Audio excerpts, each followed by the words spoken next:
इमरान साहब ये बताइए कि जब पेरोल पे, जैसा कि आप एक्सपेक्ट कर रहे हैं, पेरोल पे इन्हें रिहाई मिल जाएगी इन पांचों को एटलीस्ट इनिशियली, तो जब पेरोल पे इनको रिहाई मिलती है तो ये they will be all out for negotiation and they will be part of your team. मतलब उस वक्त ज़रा सिचुएशन थोड़ी डिफरेंट हो जाती है ना जब पेरोल मिल जाए। तो मैं इसलिए पूछ रहा हूँ कि आपकी टीम का हिस्सा होंगे या फिर ये इलामा नासिर या चकजई की टीम का हिस्सा होंगे, किसका हिस्सा बनेंगे मुज़ाकरात के लिए? देखें ना, अलामा नासिर साहब और चकजई साहब भी इनकी प्रेजेंस में आए थे। अगर ये लोग बाहर होते और मौजूद होते, पार्टी को लीड कर रहे होते, तो शायद खान साहब की तवज्जो दूसरी तरफ ना जाती। लेकिन बहरहाल अगर वो उनके साथ भी मिलकर चलना चाहें तो बिस्मिल्लाह। बात तो यह है कि मुज़ाकरात होने चाहिए, मुल्क में पॉलिटिकल टेम्परेचर डाउन करने हैं। वो जिस भी प्लेटफॉर्म पे हो, अगर वो अलामा नासिर साहब और चकजई साहब के साथ ज्यादा कंफर्टेबल हैं या खान साहब कहते हैं कि नहीं जी इन्हीं लोगों को साथ रखें, तो बेशक उनको साथ रख के कर लें। हम उनके साथ भी जुड़ने को तैयार हैं। अगर वो हमें जोड़ना भी नहीं चाहते तो भी कोई बात नहीं। लेकिन हम तो ये रिस्क कह लें या जो भी चीज कह लें, ये हम सिर्फ इसलिए ले रहे हैं कि हमारा ये ख्याल है कि हम पॉलिटिकल टेम्परेचर डाउन करने में मददगार साबित हो सकते हैं। जो काम पीटीआई नहीं कर सकती अपने प्लेटफॉर्म से, वो हम कर सकते हैं। आपने कहा जी रीशफलिंग होगी, ठीक है। जब अगर ये लोग पेरोल पे रिहा होते हैं जैसे कि आप एक्सपेक्ट कर रहे हैं, तो रीशफलिंग होगी पीटीआई में। सो उसमें रीशफलिंग में ये दोबारा अपनी पोजीशंस पे वापस चले जाएंगे। जैसे वाइस प्रेसिडेंट अभी भी हैं शाह महमूद कुरैशी साहब, तो ये बाकी लोग भी जो है वो एडजस्ट होंगे, ठीक है। तो ये जो अभी एग्जिस्टिंग स्ट्रक्चर है पीटीआई का वो सारा चेंज हो जाएगा। This is what you are saying? I believe so. मेरा ख्याल है कि ऐसे ही होगा, क्योंकि ये तो बहुत सीनियर लोग हैं ना जी पीटीआई के, और सियासतदान भी बहुत सीनियर हैं ये। तो आई थिंक कि खान साहब को ये फैसला लेना पड़ेगा कि वो पार्टी की रीशफलिंग करें। आप हमेशा एक बात करते हैं विच इज़ ट्रू कि अभी जो लीडर्स बाहर मौजूद हैं पीटीआई के, वो पर्शियन बोलते हैं या फ्रेंच बोलते हैं, और इमरान खान जो है वो फ्रेंच बोलते हैं या पर्शियन बोलते हैं, तो एक दूसरे को इनकी बातें समझ नहीं आती। आप लोग पुराने लोग हैं, आपने बड़ा वक्त गुजारा है इमरान खान के साथ, एंड यू नो कि वो किस वक्त और कैसे उनसे क्या बात बनवानी है और किस तरीके से उनको लेके चलना है। आप लोगों को हमने लड़ते झगड़ते हुए भी देखा उनके साथ, अगर किसी पॉइंट पे आपकी कोई आर्गूमेंट होता था। So you guys do have a weight, ठीक है।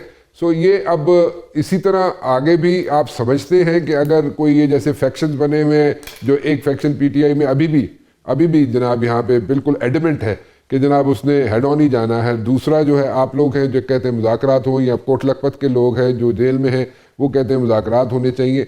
सो वो जो हेड ऑन वाला ग्रुप है वो सबसाइड कर जाएगा, कर सकेगा, या वो अपने स्टैंड पे कायम रहेगा?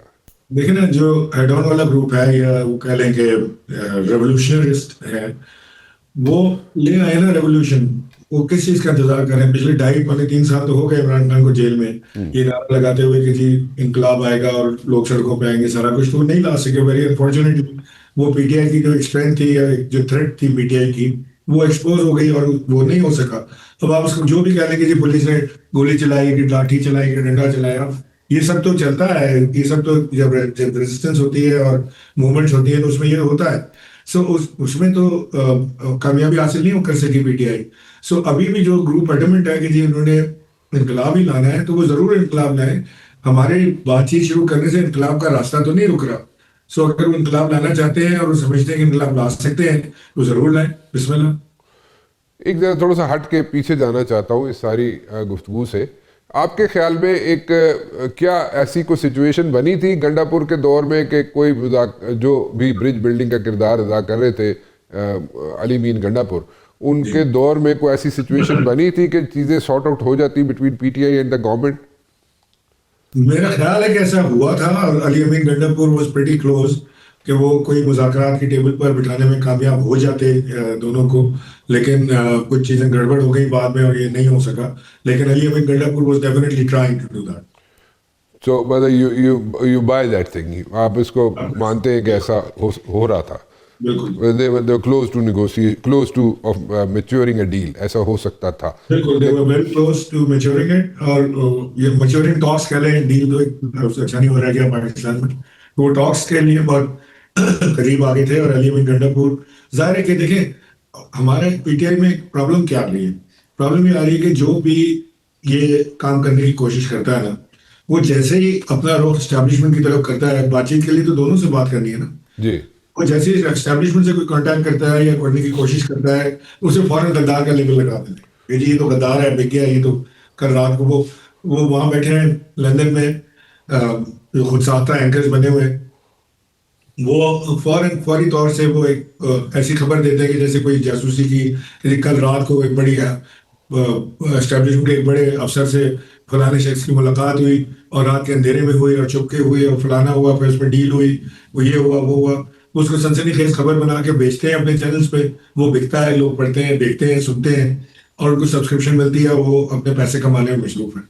और दूसरी तरफ जब ये मामला होता है तो पीटीआई भी unfortunately takes decision on the basis of what social media is saying, और सोशल मीडिया के ऊपर बेस्ड डिसीजन जो है वो करेक्ट नहीं हो सकते। इमरान खान साहब खुद हमेशा ये कहते रहे हैं कि लीडर वो होता है जिसके पीछे कौम चलती है, कौम के पीछे चलने वाला लीडर नहीं होता। सो यहाँ तो मामला उल्टा हो गया है सारा कुछ। यहाँ पे तो कौम भी नहीं, वो सिर्फ चंद हजार लोग जो सोशल मीडिया के हैं उनके पीछे पीटीआई की पॉलिसीज बन रही हैं। तो अभी आप कैसे एक्सपेक्ट कर सकते हैं कि जनाब इस सोशल मीडिया से परसेप्शन जो बनी हुई है, सोशल मीडिया की परसेप्शन से हट के इमरान खान को डिसीजन ले लेंगे? नहीं, सोशल मीडिया देखें, हमें तो सोशल मीडिया से डर नहीं है, हमारे पीछे तो वैसे ही लगे हुए, सो हमें तो उनसे कोई डर खौफ नहीं है। मैं तो आपके टेलीविजन चैनल पे कह रहा हूँ बैठ के कि जी मुझे इमरान खान से भी मुलाकात करनी है, जाके मिलना है, बात करनी है अल्टीमेटली, और मैंने एस्टेब्लिशमेंट से भी जाके बात करनी है अल्टीमेटली। इसके बगैर तो बातचीत होगी नहीं, कैसे बात होगी अगर हम नहीं बात करेंगे। ठीक, बिल्कुल ठीक है, बिल्कुल ठीक। कोट लखपत जेल से अगर पांच जो है पीटीआई के लीडरान, अगर उनको रिहाई मिल भी जाती है पेरोल पे, तो क्या वो मुज़ाकरात का हिस्सा बनना चाहेंगे? क्या वो पहले जाके प्राइम मिनिस्टर से या फॉर दैट मैटर जो कमेटी बनी हुई है प्राइम मिनिस्टर की तरफ से उनसे मिलना चाहेंगे, या पहले नॉड लेना चाहेंगे जाके अपने इमरान खान से जेल में और फिर जाके बैठना चाहेंगे? या क्या इमरान खान ये भी तो कह सकते हैं कि मैंने जनाब अचकज़ई को कह दिया हुआ है और अचकज़ई के साथ जनाब इलामा नासिर हैं, वो जनाब मुज़ाकरात करें और तुम लोगों की ज़रूरत नहीं है? क्या how will things shape up? आपके ख्याल में क्या हो सकता है, क्योंकि आप इमरान खान को ज़्यादा बेहतर तरीके से समझते हैं? शुक्रिया राणा जी, आपने बड़ा पर्टिनेंट सवाल किया है। देखें, जो ये 5 लोग हैं जेल में, ये इस बात पर मुत्तफिक हैं कि मुज़ाकरात होने चाहिए। दो इन्होंने जो खत लिखे हैं अब तक, वो खत भी इसी बात की अक्कासी करते हैं। अगर हमारी बात पे किसी को यकीन ना आए तो वो खत जरूर पढ़ ले तो उन्हें समझ आ जाएगी कि वो क्या कह रहे हैं। आखिरी खत में उन्होंने जो लास्ट पैरा है उसमें उन्होंने हमारी कोशिश को सराहा है और उस तरफ निशानदेही भी की है। और जो हमारी मुलाकात इनसे हुई है, 2 या 3 मुलाकातें अब तक हो चुकी हैं, उसमें भी उन्होंने खुल के इस बात का अदा किया कि जी मुज़ाकरात जो है वो वही वाहिद हल है, वे फॉरवर्ड है, और जो मज़ामत की सियासत है उसमें हमें नुकसान हुआ है, मार खाई है हमने पॉलिटिकली, और हमें उससे 2 कदम पीछे हटना पड़ेगा मुज़ाकरात के लिए।